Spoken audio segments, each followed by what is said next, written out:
ब्रेकनंतर बुलेटिनमध्ये आपल्या सगळ्यांचं पुन्हा एकदा स्वागत। इस्रायलने लेबनॉनमधील हिजबुल्लाच्या ठिकाणांवर हल्ले सुरूच ठेवलेले आहेत। सकाळपासून हिजबुल्लाच्या डझनभर ठिकाणांवर हवाई हल्ले करण्यात आले। इस्रायलच्या हल्ल्यात हिजबुल्लाचा कमांडर अदहम अदनान अल ओथमन ठार झालाय।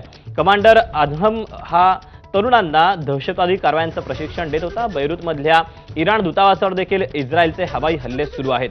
हिजबुल्लानं काल केलेल्या हल्ल्याचा इस्रायलकडून हा बदला घेण्यात आलाय।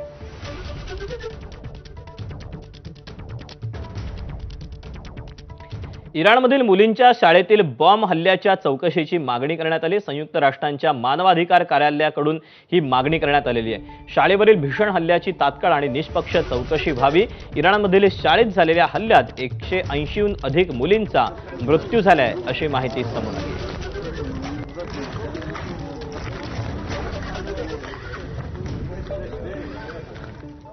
फ्रान्सचे अध्यक्ष मॅक्रॉन यांनी अण्वस्त्र वाढवण्याचे आदेश दिलेले आहेत। भविष्यात अण्वस्त्रांची संख्या जाहीर न करण्याची फ्रान्सची भूमिका राहील। जगातील अस्थिर वातावरणामुळे फ्रान्सने ही आक्रमक भूमिका घेतलेली आहे।